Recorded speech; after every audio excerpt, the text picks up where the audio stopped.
Welcome to the road to growth, success of an entrepreneur. We've raised the bar. Learn firsthand from successful business owners and create your own path to success. I'm going to show you how great I am. It's time to hit the road to growth with team lead of the Enriquez Group, Realtor Vinny.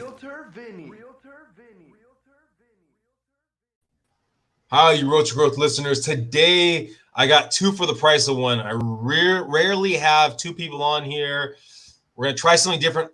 And usually I have people that have kind of already been through the journey. This is kind of a newer one. They're in the earlier stage of everything.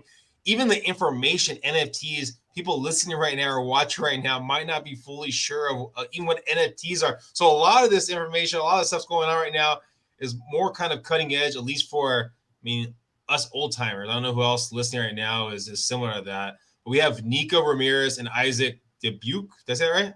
Yeah, you said that right. Oh, man, look at that, man. I'm usually really bad on last names, but I'm doing great so far. So you guys are the founders of Verilink. Which one wants to kind of give a little insight? I know it's about NFTs, about blockchain, making it easier for artists to get their stuff out there. Again, I'm just saying words. One of you guys can probably describe it a little better. Who's up there? Yeah, I'll Okay. take that. So yeah, I'm the CEO of Verilink, and I co-founded it with Isaac here. Yeah, we want to bring I want to help give some meaning to those words you just said, Vinny. And so what we do is we link physical objects to NFTs that are on the blockchain. And the reason we do this is because NFTs have some properties that are really nice, like they can't be counterfeit, they can't be stolen, and you can transparently see their provenance, so they're like the history of ownership and where they came from on the blockchain. And so we want to give those properties that are very unique to NFTs and apply them to physical objects in multiple industries. And right now we're focusing on art. Now, NFTs for people who are listening, I heard about it probably about 6 months ago when one of the Padres baseball players was sending out NFTs, Fernando Tatis. That's kind of how I heard it roughly. And then now I've seen a lot of transitioning happening where people selling them for a couple thousand to a couple million. Can you describe them in a little more detail? What's NFT? And then possibly we're going to have to go into blockchain too. Just try to, if we're talking to like maybe a fifth grader, maybe a fifth grader like 10 years ago, how would you describe it? Right, Nico, if you want, I can take this one. Sure. So NFT is a non-fungible token. So the word non-fungible, it just means that each asset is unique.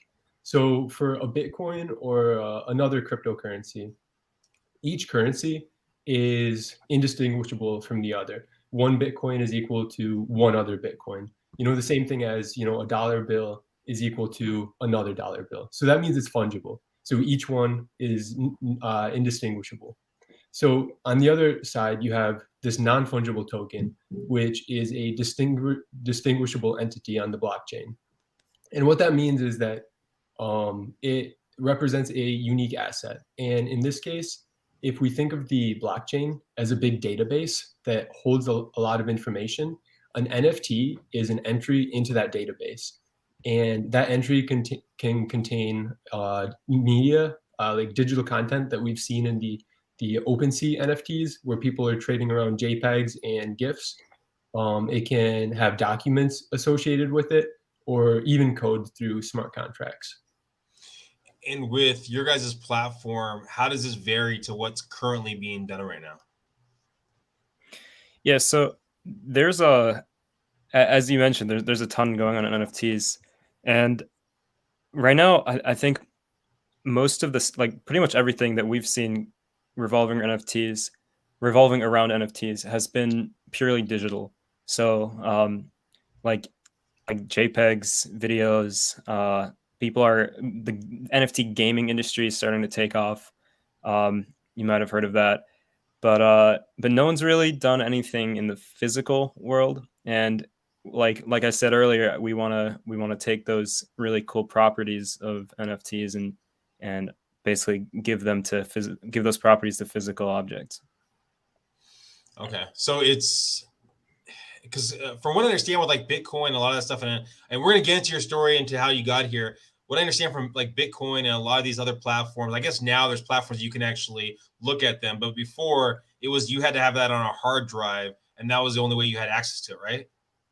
Before, Right. So like, a lot of times in the early days of Bitcoin, people yeah. would hold their own wallets. So they'd have their own private key in storage, and that represents their account on the. So the private key is a secret key that you keep to yourself that has pretty much contains your account details, and it would be essentially your password for your banking information.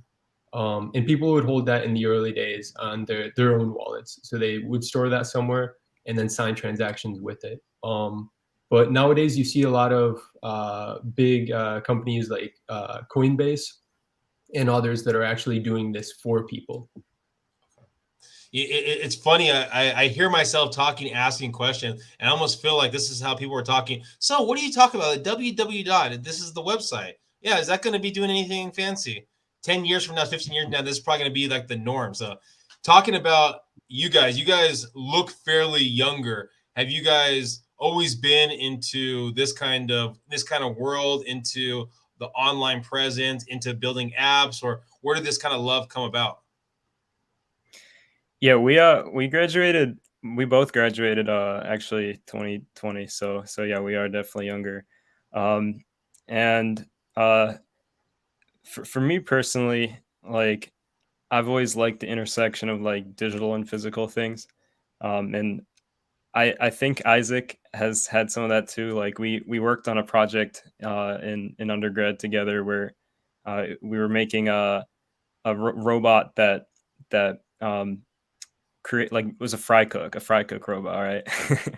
And so I guess that's where the like kind of, at least for me, like yeah, I've always loved physical and digital, that intersection, and Isaac and I have worked together. So yeah.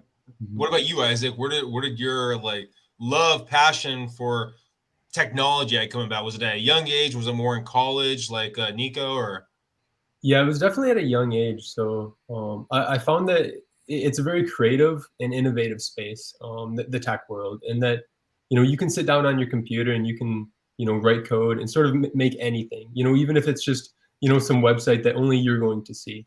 It's a really unique hobby and activity that you can create these things out of software. And yeah, I always was fascinated by it, and so I studied it at U of M, and that's where I met Nico. And yeah, we had a few projects together as well that we really enjoyed, and we kind of developed them from the ground up. Like Nico talked about the robotic arm that was a fry cook, so it would do the whole process of cooking a patty. And yeah, it was really neat. So it would use computer vision, deep learning, and motion control to do that whole process. And yeah, we both fell in love with developing things from the ground up, and yeah, really being innovative in this space. Yeah, to add to that, I think blockchain technology in specific really kind of struck a chord with me and Isaac, because like the whole idea of blockchain is like you're decentralized, right? Like there's no central authority, like one central power structure and one central authority. It's like everyone has their like the power to take their technology into their own hands. And I think Isaac and I have both been kind of always a little like anti-authority. So, yeah, that aspect of blockchain I think really stood out to us as something cool and transformative. is Verilink your guys' first step into like a startup business outside of college, or even before college? So I worked on another startup, FlashPlays, right out of college. And Isaac, I'll let you talk about yourself. Yeah, this is my first step into the startup world, and actually creating a business, in a product that we're selling to people. For you, Nico, that platform, the startup that you jumped on beforehand, what was the process like that when you were on the other side? You weren't leading the charge, but you're one of the team members kind of building this brand up. How was that when you first got out of college? What was the process like? It was interesting. I took, yeah, like you said, I wasn't really leading the charge. I was on the team, and I handled most of the tech. and building the actual product out. And yeah, that was interesting. We got to the point where we had a partnership with the Miami Dolphins. So that was exciting. And but yeah, like when Verilink came up, I couldn't leave the opportunity on the table. So was the idea? I'm guessing it's probably a mutual idea, or who came up with the original idea, and how did you guys kind of talk it over to kind of put the one step in front of the other? Yeah, I came up with the idea actually, and then but like I'm a firm believer that, like, the idea isn't really that important. Like I mean, yeah, it is kind of like the branching off point, like where this whole like journey started, but right like literally like 20-30 minutes after it like kind of came to me like that we can link these physical things to NFTs, I called Isaac up and we talked about it and developed it a lot more. Did he have to sell it to you much, Isaac? No, I was pretty sold. So I was really interested in blockchain at the time. I was reading up on it a lot and actually doing a little development on my own. So it came at a great time. Well, you were pretty critical. Like you were trying to tear it apart, which is like one of the things I like about you, Isaac. Right? Yeah. Ideas apart, you know. As any you idea, couldn't you couldn't tear it apart. as any idea that you're going to invest some time into and yeah, really put some effort into. You know, you want to try to poke holes at it and see why hasn't someone done this before? If this is such a great idea that the market needs, why hasn't it been done before? And all the usual questions that you have. Well, in building a startup, right? I mean, it seems like, at least from the outside looking in, that the barrier of entry is fairly low, except for knowledge. At least monetary, it's fairly low. Maybe time that you put into it and how you quantify the time you put into it. When you guys were looking at the idea of building your own startup, what kind of barriers were you looking at? What kind of time were you thinking about putting into it? What did you think you were going to have to do before you actually did it? I think, Isaac, you're better equipped to handle this. Yeah, so I guess there was a lot of questions packed in there, but yeah, so the barrier to entry there was definitely knowledge. So we wanted to make sure that we had a full understanding of this tech that we were trying to build, at least from a high level perspective, so that we knew that we were the people that could tackle this problem and make this technology.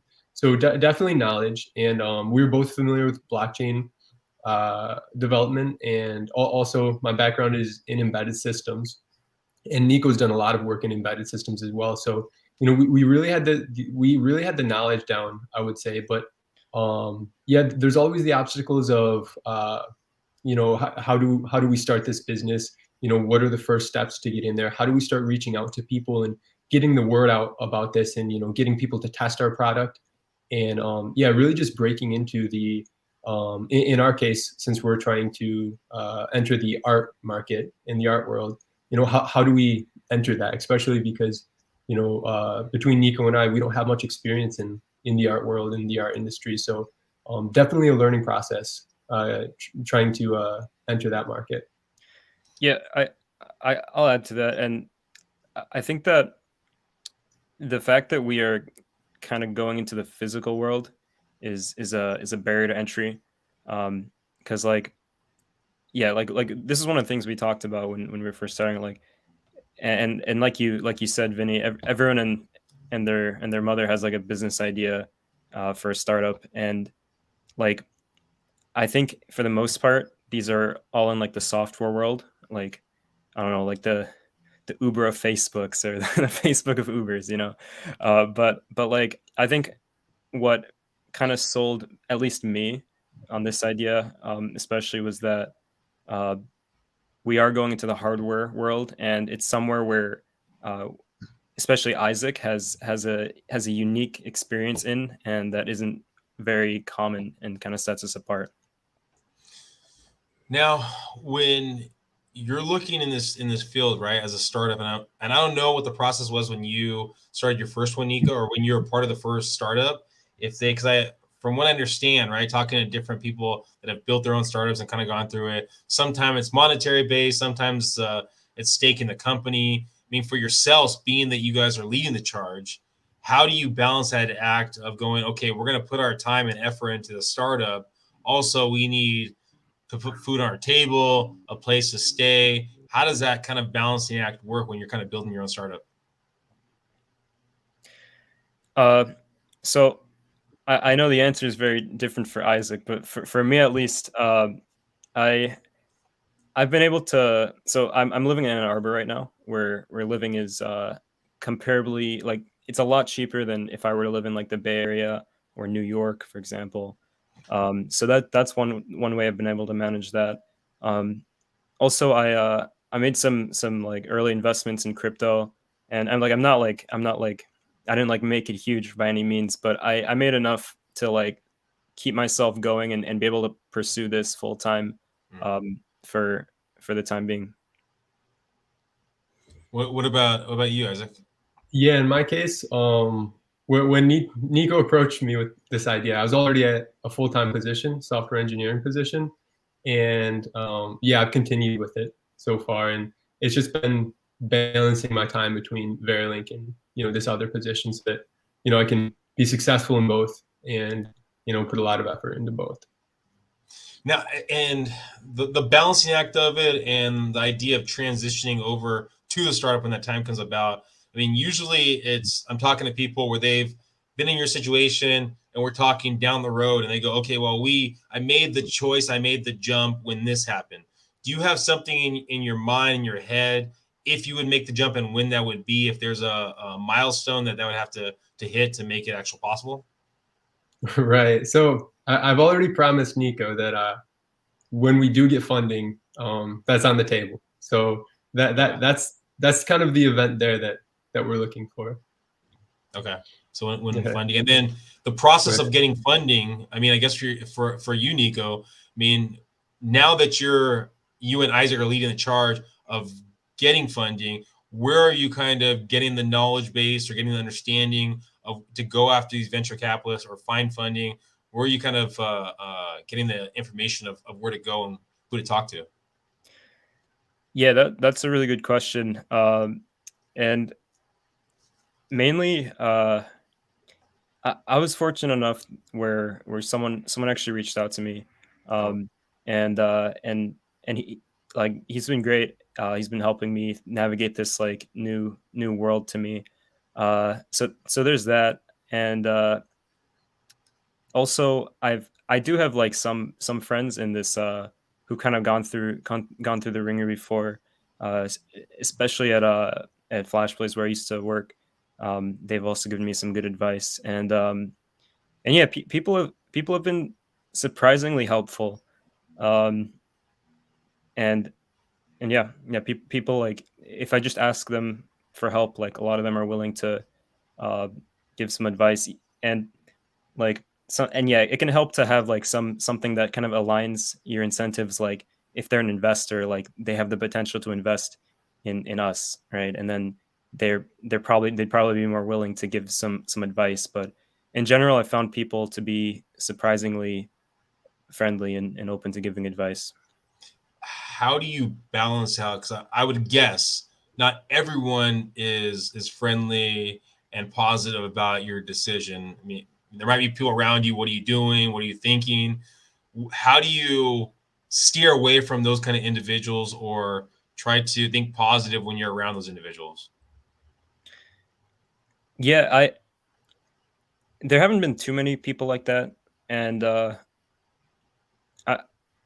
I think honestly, I think I know my situation better than other people, so I take what they say with a grain of salt. Um, and and honestly, like a lot of people who have come to me, they're like, why don't you just like get a job at like a big tech company? Um, but then I'll explain the potential that I think this company has, and actually everyone I've done that to has been like, oh, okay, I think you have a point here. Um, so yeah, at least that's for me personally. And I'll go back to you, Nico, and then I'll jump to Isaac. Where does that confidence come from? Is it because you have such a strong game plan of how you're going to get to building this brand up? Is it because your past history? Is it because you just have confidence? I mean, where does that kind of confidence come from? That's a complicated question. But have you heard of Gary Tan? No, Gary 10. He- yeah, he's a venture capitalist, and he has a YouTube channel. Um, I I would really recommend him. He talks about the risk of not taking a risk a lot, and it's kind of like that really struck me because like I'm in a position where like yeah I could go get like a job, a more stable job, especially like a big tech company with a CS degree. Um, but yeah, like you said, there's honestly a risk that you take from not taking a risk like we are, in that like in the future I might look back and just kind of feel like shit for not, I don't know if I can swear, sorry. Oh, you're perfectly fine. Yeah, I mean, Yeah. try to be as real as possible. And I appreciate that. What about you? What about you, Isaac? I mean, I know you have your steady, you have a steady paycheck, but you're still putting, it sounds like, a lot of time into this platform. Also, I mean, do you get any kind of those negative comments of why are you putting your spare time here? Let's go do this instead, or anything like that? Does that pop out for you? Not really. Most of everyone I've talked to is really encouraging about it, and they kind of know my personality, and that if I wasn't working on this, I would be tinkering around with something else. You know, I would be doing another tech project or something like that. So, yeah, everyone's really encouraging about it, and it's for me. You know, I'm in a different situation from Nico, and yeah, for me, it's mostly just a time commitment after work. So you know, after work to bedtime, I'll work on Verilink, and then on the weekends, you know, sometimes I get out, you know, to surf on the weekends, but yeah, other times, you know, it's full of Verilink. So yeah, it's more of a time commitment for me, and I really enjoy it too. That's the thing. I really enjoy blockchain development, working with Nico, and working on this startup. So it's not as much as a sacrifice to me as a really cool opportunity to work on some really cool tech with friends. So yeah. Yeah, that's another really good point. It's just really fun. Like, and the stuff we're doing is genuinely like cool. So yeah, a lot of times it just doesn't feel like I'm sacrificing like a more stable income or anything, because it's just like I'm meeting like these really cool people, and entering this really interesting world of blockchain, and like VC, like venture capitalists, and all that. If Yeah. let's say we were talking in 5 years from now, where do you see yourself, Nico, and where do you see basically Verilink? 5 years from now, I see us being the go-to solution for linking NFTs to physical objects, and I see us having pretty much solved counterfeiting with high-end items, and I also see people looking to us to get onboarded onto crypto, because I think we serve as a place for people to get into the ecosystem of crypto and NFTs, because like everyone understands like something that they can hold and like touch, but it's a lot harder for people to like conceptualize like what a crypto wallet is, and like transfers of ownership and public private key. Is that like you need to understand crypto. I just downloaded was it Coinbase like last week. I actually got to put some money onto it, but I was like, oh my gosh, you know what? I keep on seeing this like on Twitter. I see it everywhere. I got to just buy some currency just so I have it, just so I can join the fun. What about you, Isaac? Where do you see yourself and Verilink in 5 years from now? Yeah, I see us following this trend. I mean, so if you look at the past, you know, technological trends, you know, you had email in the late 90s, early 2000s, and all of a sudden everyone widely adopts it. Everyone has an email address. You know, in the 2010s, you see everyone adopts that they have an HTTPS page, right? Through Facebook and Twitter, they have a web page, you know, designated to themselves, an address that way. And I think in the following years, and in this decade, you will see that a wide amount of people, and it'll be widely adopted, that everyone will have a crypto address, and it'll just be common case. You know, just like email address, and Facebook and social media is so common.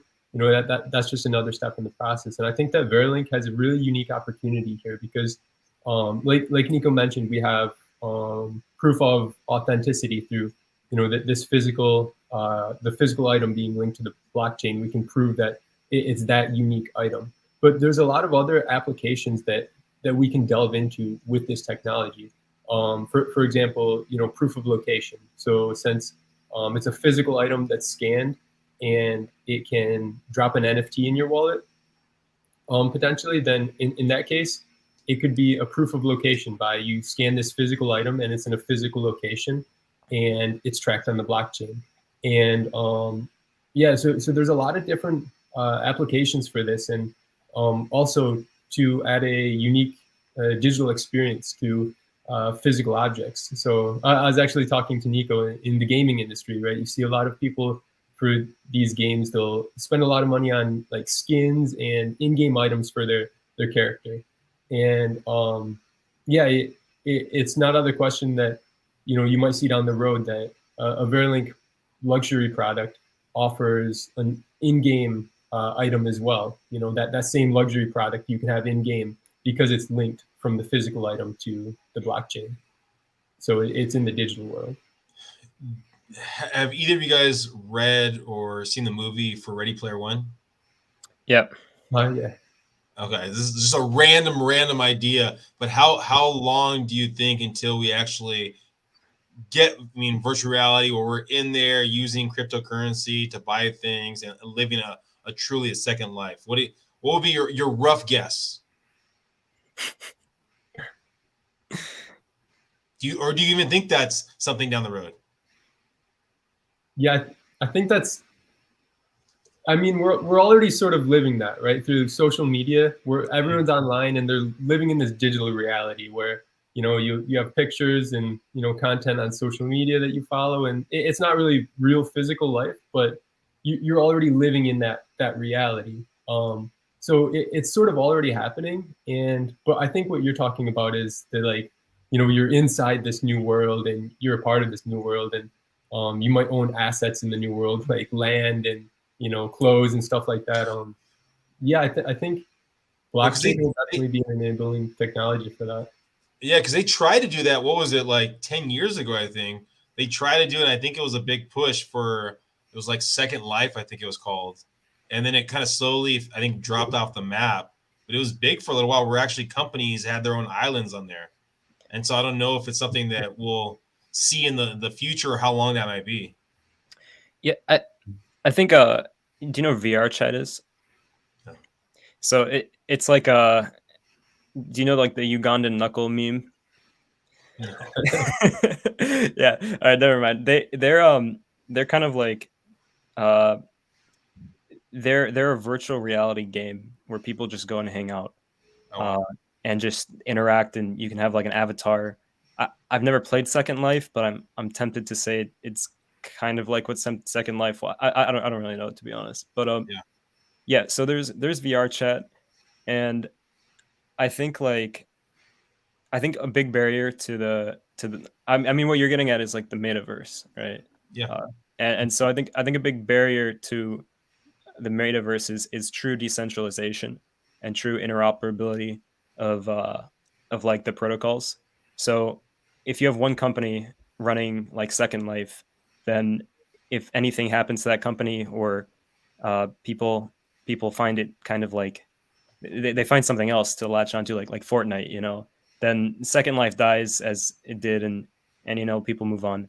But like with the metaverse, what I think needs to happen is there needs to be complete interoperability between all of these technologies, so that people can just hop from Second Life to Fortnite, kind of like in Ready Player One, where there wasn't like multiple different like universes. There was just that one metaverse, and that's easier said than done. That interoperability and that true decentralization. Makes sense. Yeah. If someone's listening right now and they kind of want to hear more about your guys' adventure, your guys' journey, or investment opportunities, what's the best, or just reach out to you two, what's the best way of them kind of hearing more? Yeah, so our website is verilinkblockchain.com. And they can go there to check out more about us. In terms of investment opportunities, so currently we have some items listed under our gallery, which you can find through our website. And yeah, you can, if you want, you can invest in these physical NFTs that are backed. Yeah, these NFTs backed by physical assets. Yeah, and I'll leave it off with this very, very last question. If you guys had, let's say we're talking again 5, 10 years from now, is there going to be a dominate cryptocurrency? And if there is, what would your guess be? Which one would it be? Any guesses? Ethereum all the way. Ethereum? I'm on the other side. So I think Bitcoin will be the dominating cryptocurrency, but Ethereum. So the concept of Bitcoin and Ethereum are a lot different. So Ethereum is meant for these DApps, decentralized applications, and these smart contracts, where Bitcoin is just a pure cryptocurrency where its meaning is a store of value. And so yeah, the two blockchain networks have different concepts behind them. And so I think as a store of value in transactions, it would be Bitcoin that we see being adopted. Well, either way, I hope to watch this in 5, 10 years from now and reach out to both you guys and say, well, you were right and the other one was wrong. So I appreciate you guys, and thank you for being here. Love your journey. Hopefully everyone listening got some great nuggets. I want you two to know, yes, even though you're younger than myself and you're younger, right? You're not the youngest startup I've had on here. I had someone that is 16 years old. Wow. So yeah, I mean, it's crazy. And people listening right now, and I've had people that start up in their 40s and 50s. I mean, if you have an idea and have a passion, I mean, all it takes is basically that first step, that knowledge base, that information. Thank you guys for being here. Thank you for what you're doing. Some of it went over my head, but I think I got the gist of it. And hopefully people listening got the gist of it. Thanks, everyone. Yeah, thanks for the opportunity, man. Thanks for having me.